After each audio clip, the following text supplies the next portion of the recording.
हमारा था कि in a parallelogram opposite angles are equal, ठीक है। तो पिछले वीडियो में हमने 3 प्रॉपर्टी और एक condition of a quadrilateral to be a parallelogram discuss किया था, ठीक है। तो हम स्टार्ट करेंगे अपना थ्योरम नंबर 5 से, थ्योरम नंबर 5 से जो कि कन्वर्स है थ्योरम 4 का, कन्वर्स ऑफ थ्योरम 4। थ्योरम 4 में हमने क्या पढ़ा था, in a quadrilateral opposite angles are equal, ठीक है। अब ये कन्वर्स है तो ये क्या है, condition for a quadrilateral to be a parallelogram, clear. तो ये क्या कह रहा है कि if in a quadrilateral, if in a quadrilateral each pair of opposite angle is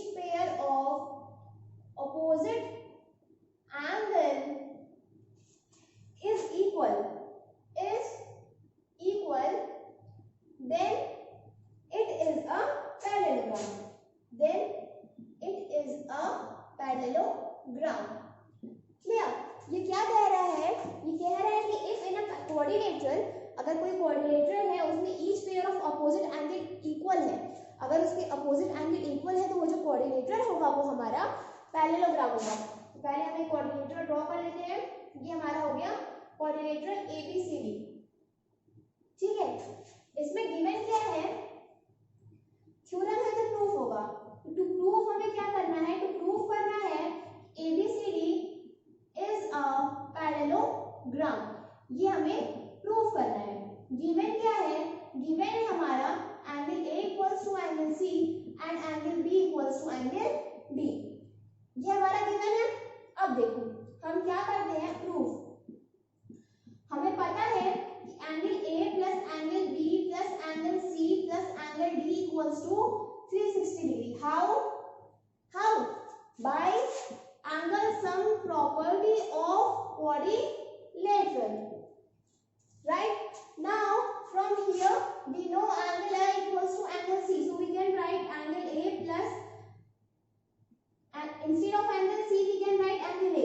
Now we know that angle B equals to angle D, so instead of angle D we can write angle B, this is 360. Okay, now from here we can write 2 of angle A plus 2 of angle B equals to 360 degree. This becomes angle A plus angle B equals to 180 degree. Angle A plus angle B equals to 180 degree means this angle plus this angle equals to 180 degree. Now it is saying that if we say AD and BC are lines and AB is transversal and angle A plus angle B equals to 180 degree, then AD is parallel to BC by consecutive interior angles. We can say that by this we have showed that AD is parallel to BC. Okay, in this similar way we can say that if here instead of angle A equals to angle C and angle B equals to angle D, we take angle C in place of angle A. अगर हम angle A की जगह angle C put करें और angle B की जगह angle D put करें तो हमें यहाँ से क्या मिलेगा, angle C plus angle D 180 degree मिलेगा, angle C plus angle D 180 degree मिलेगा। तो हम तब क्या कह सकते हैं, तब हम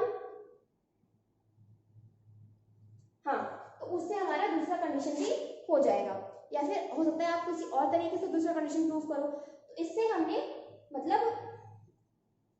हमने क्या प्रूफ किया कि हमारा AD जो है वो BC के पैरेलल है, AD जो है वो BC के पैरेलल है। सिमिलर वे में अच्छा देखो, सिमिलर वे में हम AB पैरेलल टू CD भी कर सकते हैं, क्लियर।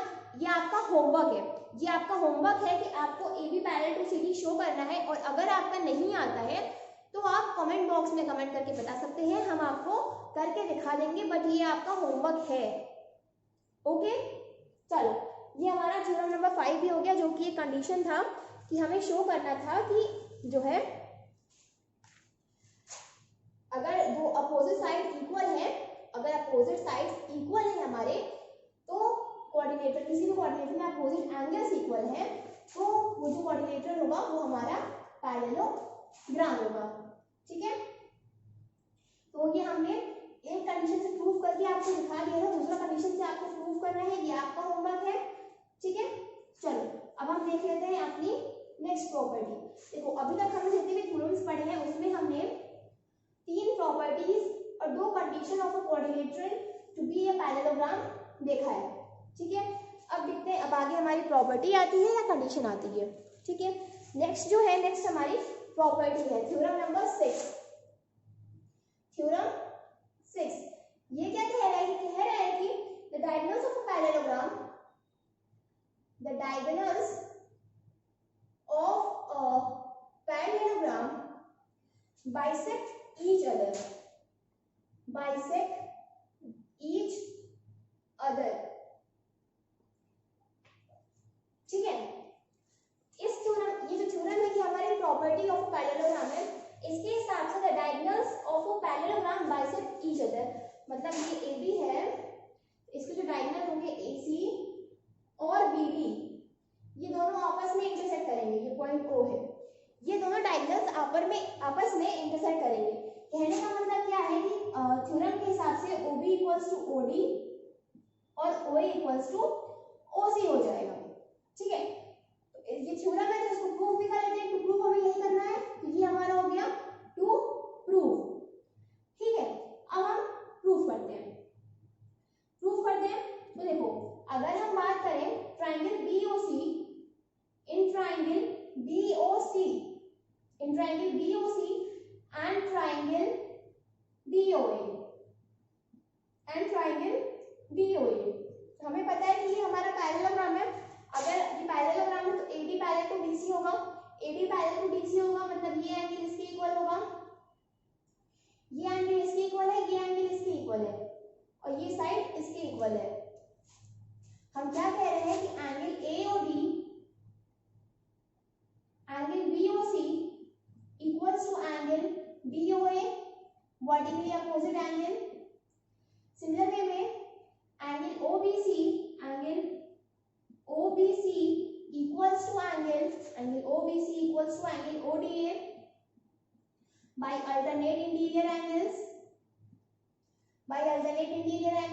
और AD equals to BC। ये अपोजिट साइड्स हैं, opposite sides of parallelogram are equal। ठीक है, तो हम क्या कह सकते हैं इससे कि triangle BOC is congruent to triangle DOA by angle side congruency rule। Angle side congruency rule, इसको कॉन्ग्रुएंट प्रूफ करने का एक और तरीका है। जैसे हमने बोला कि ये एंगल इसके इक्वल होगा, सिमिलर वे में ये एंगल भी इसके इक्वल होगा, तो हमने किसे प्रूव किया है? एंगल साइड से। आप चाहो एंगल साइड एंगल से भी प्रूफ कर सकते हो, कॉन्ग्रुएंस प्रूफ कर सकते हो। तो देखो ये हमने कॉन्ग्रुएंट प्रूफ कर दिया, इसकी नेमिंग चेक कर लेते हैं। एंगल O के इक्वल है, एंगल B एंगल D के इक्वल है, AD इक्वल्स टू BC है।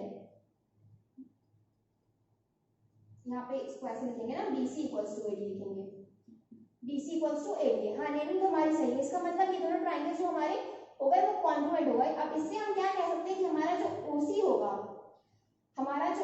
होगा वो OA के इक्वल होगा। OC इक्वल्स टू OA कैसे? CPCD से हमारा OC इक्वल्स टू AOA होगा और OB इक्वल्स टू OD होगा। ये भी कैसे? CPCD से, corresponding part of congruent triangles। तो यही तो हमें प्रूफ करना था, OB इक्वल्स टू OD और OA इक्वल्स टू OC, दोनों चीजें हमारी प्रूफ हो गई। आया समझ में? दोनों प्रूफ हो गया। पहले हमने सिंपली क्या किया, ये दोनों ट्रायंगल्स को कॉन्ग्रुएंट प्रूफ किया, तो ये साइड इसके इक्वल और ये साइड इसके इक्वल CPCD से आ गई। यही तो हमें प्रूफ करना था। तो अभी तक हम पैरेललोग्राम की क्या क्या प्रॉपर्टीज पढ़ चुके हैं। एक हमने पढ़ा कि उसके अपोजिट साइड्स इक्वल होते हैं, एक हमने पढ़ा कि उसके अपोजिट एंगल्स इक्वल होते हैं, ये भी पढ़ लिया, अपोजिट साइड्स इक्वल होते हैं, अपोजिट एंगल्स इक्वल होते हैं। एक हमने पढ़ा, क्या पढ़ा हमने, कि जो पैरेललोग्राम का डायगोनल होता है वो उसको 2 कॉन्ग्रुएंट ट्रायंगल्स में डिवाइड करता है, ये भी पढ़ लिया। और फोर्थ हमने पढ़ा कि जो पैरेललोग्राम के डायगोनल्स होते हैं वो एक दूसरे को बाइसेक्ट करते हैं। क्या करते हैं? एक दूसरे को बाइसेक्ट कर सकते हैं, बाइसेक्ट करते हैं। ये 4 प्रॉपर्टीज ऑफ पैरेललोग्राम हमने पढ़ी है। और कंडीशंस में हमने क्या क्या पढ़ा है कि अगर कोई भी क्वाड्रिलेटरल के अपोजिट साइड से इक्वल है तो वो पैरेललोग्राम होगा, कोई भी क्वाड्रिलेटरल के अपोजिट एंगल्स इक्वल है तो वो पैरेललोग्राम होगा। ठीक है, अब हम थ्योरम 7 देखते हैं जो कि इस थ्योरम से इसका कन्वर्स होगा। और ये कन्वर्स है तो ये क्या है? Condition for a quadrilateral to be a parallelogram. ठीक है, देखना क्या है कन्वर्स ऑफ थ्योरम 6। ये क्या कह रहा है कि if the diagonals of a quadrilateral, if the diagonals of a quadrilateral bisect each other, then it is a parallelogram. Converse है ना थ्योरम 6 का। थ्योरम 6 में क्या कह रहा है कि अगर कोई भी पैरेललोग्राम है तो उसके डायगोनल्स आपस में बाइसेक्ट करते हैं। और ये क्या कह रहा है कि अगर कोई भी क्वाड्रिलेटरल के डायगोनल्स आपस में बाइसेक्ट कर रहे हैं एक दूसरे को तो वो क्वाड्रिलेटरल हमारा पैरेललोग्राम होगा। ठीक है, तो ये तो कंडीशन हुई ना, condition for a quadrilateral to be a parallelogram. ठीक है, तो अभी तक हमने 4 प्रॉपर्टीज और 3 कंडीशंस पढ़ी है। तो चूंकि ये थ्योरम है इसका प्रूफ भी होगा। समझ में आ रहा है कि अगर कोई भी क्वाड्रिलेटरल के डायगोनल्स बाइसेक्ट कर रहे हैं एक दूसरे को तो वो क्वाड्रिलेटरल हमारा पैरेललोग्राम होगा। क्लियर? इसका हम प्रूफ देख लेते हैं। हमें टू प्रूफ क्या करना है? टू प्रूफ करना है ABCD इज अ पैरेललोग्राम। ये हमें प्रूफ करना है। ठीक है, इसमें क्या क्या है कि डायगोनल्स बाइसेक्ट करने हैं। तो डायगोनल्स पहले ड्रॉ कर लेते हैं। इसके डायगोनल्स इसके ड्रॉ करेंगे तो ये और ये, इसमें ये O है तो ये साइड इसके इक्वल, ये साइड इसके इक्वल है ना। गिवन क्या है हमारा? OB इक्वल्स टू OD और OA इक्वल्स टू OC। ये हमें गिवन है, हमें प्रूफ ये करना है। तो हम प्रूफ करते हैं अपना। प्रूफ में हम क्या करते हैं? देखो, हम ये कह सकते हैं in triangle OBC and triangle ODA, है ना। हमारा जो OBC और ODA में OC इक्वल्स टू OA होगा, गिवन है। OC equals to OA, angle BOC equals to angle DOA, vertically opposite angles. और OB इक्वल्स टू OD होगा, ये भी हमारा गिवन है। तो हमने क्या देखा कि triangle OBC is congruent to triangle OBC is congruent to triangle ODA by SAS congruence rule. ठीक है, इसकी नेमिंग चेक कर लेते हैं। एंगल O एंगल O के इक्वल है। ठीक है, OC इक्वल्स टू OA है, OB इक्वल्स टू OD। हाँ, नेमिंग बिल्कुल सही है। इसका मतलब triangle OBC is congruent to triangle OBA by side angle side congruency rule. इतना क्लियर है? अब इससे हम क्या कह सकते हैं कि एक तो हमारा आ जाएगा, एक हमारा क्या आएगा कि AD OAD, एक हमारा आएगा कि BC equals to AD, BC equals to DA by CT। और दूसरा क्या आ जाएगा कि angle BCO equals to angle DAO again by CT। तो हमें दो चीज मिली। एक चीज हमें क्या मिली? एक चीज हमें मिली कि ये साइड इसके इक्वल आया, और एक चीज मिली कि ये एंगल इसके इक्वल आ गया। अब अगर हम बोले, हमें दो चीज मिली कि ये साइड इसके इक्वल और ये एंगल इसके इक्वल।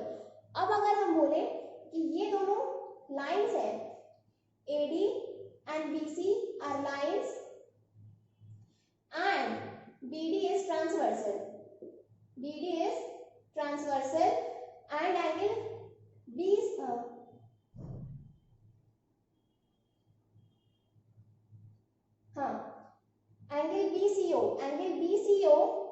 एंगल BCO हम क्या कर रहे हैं? AD और BC हमारी लाइंस हैं और AC। देखो, इससे हमें दो चीज मिलेगी। एक हमें मिलेगा कि एंगल BCO जो है वो किसके इक्वल है? एंगल DAO के। और दूसरी चीज हमें क्या मिलेगी कि एंगल CDO दिख रहा है, यहाँ पे नहीं दिख रहा है, इतना तो दिख रहा है ना क्लियर सबको।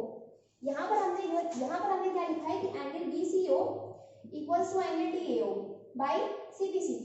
और दूसरी चीज हमें क्या मिलेगी, एंगल BCO, दूसरी चीज मिलेगी कि angle CBO equals to angle ADO again by CPCT। तो यहाँ से हमें तीन चीज मिली CPCT से। क्या, पहली चीज ये साइड इसके इक्वल, दूसरी चीज ये एंगल इसके इक्वल, तीसरी चीज ये एंगल इसके इक्वल, ये हमें मिला है। तो अगर अब हम बात करें कि हमें ये एंगल इसके इक्वल है, ये ट्रांसवर्सल है और AD और BC हमारी लाइंस हैं, तो ये एंगल इसके इक्वल है, तो हम कह सकते हैं कि अल्टरनेट इंटीरियर एंगल से AD हमारा BC के पैरेलल होगा। कैसे, अल्टरनेट इंटीरियर एंगल से होगा। देखो इतना हमने कर दिया कि ये इसके इक्वल भी है और ये इसके पैरेलल भी है, ये हमने प्रूव कर दिया है। अब दूसरी कंडीशन में हम क्या करेंगे, दूसरी कंडीशन में हम करेंगे इन दोनों ट्रायंगल्स को कॉन्ग्रुएंट प्रूफ। दूसरी कंडीशन में हम करेंगे, अभी हमने ट्रायंगल OBC और ट्रायंगल ODA को लिया था, अब हम लेंगे ट्रायंगल सब हम चेंज कर देंगे, ठीक है। ट्रायंगल्स अब हम अपने करेंगे चेंज। तो अब हम क्या ट्रायंगल्स लेंगे, अब हम लेंगे कि in triangle BOC and triangle BOA। अब अगर हम ये दोनों ट्रायंगल्स लें तो फिर वही हमारी बात आएगी OD equals to OB, angle DOC equals to angle BOA, vertically opposite angle है ना, और OC equals to OA, OC equals to OA। तो again triangle DOC is congruent to triangle BOA by SAS congruence rule। होगा, congruent होगा, naming check कर लेते हैं। OD OB के इक्वल है, एंगल O के इक्वल है, OC इक्वल्स टू A। हाँ नेमिंग सही है। तो इससे हमें मिला DOC is congruent to BOA by side angle side। इससे हम सकते हैं कि DC equals to BA, DC equals to BA लिख सकते हैं कैसे, बाई CPCT से लिख सकते हैं। तो इससे हमें क्या मिला, ये साइड इसके इक्वल मिल गई, ये साइड इसकी इक्वल मिल गई। अब इसी से हम ये भी लिख सकते हैं कि हमारा एंगल OCD यानी कि ये angle OCD is equal to angle OAB, यानी कि ये एंगल अगेन बाय CPCT। हमें क्या मिला, एंगल OCD ये angle equals to angle OAB इस एंगल से। तो अब अगर हम बात करें कि हमारा AB एंड CD लाइंस हैं, यहाँ पर AC ट्रांसवर्सल होगा। पहले भी हमने क्या कहा था कि AD और BC लाइंस है और हमारा हमने क्या कहा था, AD और BC लाइंस है हमारी, और अगर हम AC को ट्रांसवर्सल लेते हैं तो ये एंगल हमारा इसके इक्वल था ना, अल्टरनेट इंटीरियर एंगल से AD हमारा BC के पैरेलल हो गया। अब हम क्या कह रहे हैं कि हमारा AB और CD लाइंस है, AB और CD हमारी लाइंस है, और अगेन AC ट्रांसवर्सल है, AC हमारा ट्रांसवर्सल है, तो AC हमारा ट्रांसवर्सल है, इधर हमारी लाइन है, और एंगल OCD इक्वल है एंगल OAB के। तो इससे हम क्या कह सकते हैं, इससे हम कह सकते हैं कि हमारा AB पैरेलल टू CD होगा बाई ऑल्टरनेट इंटीरियर एंगल से। तो देखो यहाँ पर हमने पैरेललोग्राम की दो कंडीशन अटेन कर ली है, क्या कि दोनों opposite pair of sides parallel है, एक AB पैरेलल टू CD, एक AD पैरेलल टू BC। और दूसरा, दोनों ट्रायंगल से जब हमने कॉन्ग्रुएंट प्रूफ किया था तो CPCT से हमने ये भी प्रूफ कर लिया कि opposite pair of sides equal भी है, यानी ये साइड इसके इक्वल प्रूफ किया था, ये साइड इसके इक्वल प्रूफ किया था ना। तो ये थोड़ा सा लेंथी था, बट ये कंडीशन भी सेटिस्फाई कर गई कि अगर कोई भी क्वाड्रिलेटरल दिया है, उसके डायगोनल्स आपस में बाइसेक्ट कर रहे हैं, तो वो जो मतलब क्वाड्रिलेटरल होगा वो हमारा पैरेललोग्राम होगा। क्लियर? तो अभी तक देखो, अभी तक हमने 4 प्रॉपर्टीज पढ़ी, 4 प्रॉपर्टीज और 3 कंडीशन पढ़ी है। अब एक और कंडीशन है किसी भी क्वाड्रिलेटरल को पैरेललोग्राम होने के लिए, बट वो कोई कन्वर्स नहीं किसी थ्योरम का, ठीक है, वो किसी भी थ्योरम का कन्वर्स नहीं है, वो अपने में एक थ्योरम है, वो कन्वर्स थ्योरम नहीं कहलाएगा, ठीक है। तो वो हमारा थ्योरम नंबर 8 है, और थ्योरम नंबर 8 जो है वो हमारी लास्ट कंडीशन होगी। थ्योरम नंबर 8 क्या कहता है? थ्योरम नंबर 8 के हिसाब से, इसके हिसाब से a quadrilateral is a parallelogram, a quadrilateral is a parallelogram if a pair of opposite sides are equal and parallel, are equal and parallel। इसमें क्या कह रहा है कि एक क्वाड्रिलेटरल इज अ पैरेललोग्राम। अब एक क्वाड्रिलेटरल तभी पैरेललोग्राम कहलाएगा जब उसका pair of opposite sides are equal and parallel हो।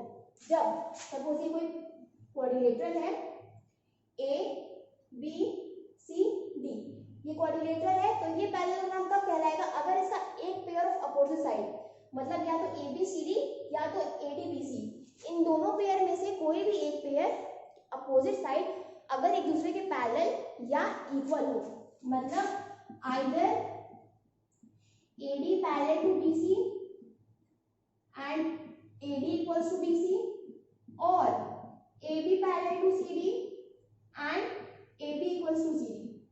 अगर इन दोनों में से कोई भी एक पेयर पैरेलल और इक्वल है तो ये जो क्वाड्रिलेटरल होगा then ABCD is a parallelogram, ये होगा। अगर किसी भी क्वाड्रिलेटरल में एक पेयर ऑफ अपोजिट साइड्स, सिर्फ एक पेयर भी ऑफ अपोजिट साइड्स पैरेलल और इक्वल है, तो वो जो क्वाड्रिलेटरल होगा वो हमारा क्या कहलाएगा? पैरेललोग्राम कहलाएगा। ठीक है, समझ में आ रही बात सबको? अब ये थ्योरम है तो इसका प्रूफ भी होगा। हम मान लेते हैं कि हमारा AB पैरेलल टू CD है and AB equals to CD है। ठीक है, हम ये कंडीशन मान के चल रहे हैं। अगर हम ये कंडीशन मान के चल रहे हैं, ये हमारा गिवन है, तो प्रूफ क्या करना है हमें? ABCD इज पैरेललोग्राम, ये हमें प्रूफ करना है। हम कंस्ट्रक्शन क्या करेंगे? कंस्ट्रक्शन में हम करेंगे join AC diagonal, join AC diagonal. AC को हम ज्वाइन कर देते हैं। AC को हमने ज्वाइन कर दिया। अब हम क्या कर सकते हैं? हमने बोला है AB पैरेलल टू CD है, AB पैरेलल टू CD है हमारा, तो इससे हमारा ये एंगल इसके इक्वल हो जाएगा, ये साइड इसके इक्वल है ही। तब देखो, अगर हम प्रूव करें in triangle ABC and triangle CDA, अगर इन दोनों ट्राइंगल्स की बात करें तो AB इक्वल्स टू CD है, गिवन है ना। Angle CAB equals to angle B, angle CAB equals to angle DCA, alternate interior angle से, और AC equals to AC common, है ना। इससे हम क्या कह सकते हैं कि triangle ABC is congruent to triangle CDA। कह सकते हैं by side angle and side. क्या हमने कॉन्ग्रुएंट प्रूफ कर दिया? नेमिंग चेक कर लेते हैं। AB equals to CD, angle A angle C के इक्वल है, हाँ, और AC equals to AC। Naming हमारी तो सही है, मतलब ये दोनों ट्राइंगल्स हमारे कॉन्ग्रुएंट प्रूफ हो गए हैं। अब ये दोनों ट्राइंगल्स हमारे कॉन्ग्रुएंट प्रूफ हो गए हैं, तो हम कह सकते हैं कि हमारा जो ये एंगल होगा वो इस एंगल के इक्वल होगा। हम कह सकते हैं कि एंगल BCA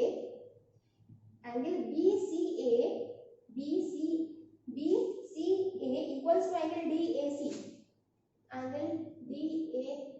हाँ, एंगल DAC। यही तो हम कह रहे हैं कि एंगल BCA यानी कि ये angle equals to angle DAC। कैसे? बाय CPCT से कह सकते हैं angle BCA equals to angle DAC। ये हमने बाय CPCT कह दिया है। अब जब हम इसको इक्वल कर रहे हैं, ये एंगल इसके इक्वल, और अगर हम बोले कि AB and CD are lines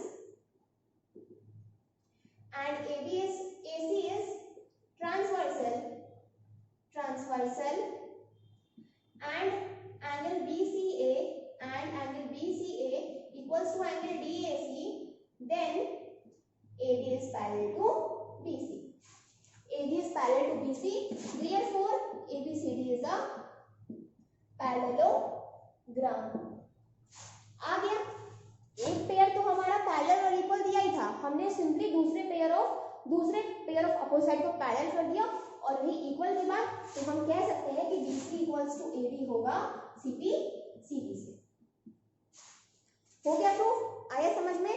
देखो ये कॉन्ग्रुएंसी वाला तो हम ट्रायंगल से पढ़ चुके हैं, तो आई डोंट थिंक कि आपको इसमें कोई प्रॉब्लम हो रही होगी। बहुत ही इजीली मैंने ये प्रूफ किया है, ठीक है। आई होप सबको समझ में आया होगा। कोई भी डाउट हो आप कमेंट बॉक्स में अपने डाउट क्लियर कर सकते हैं।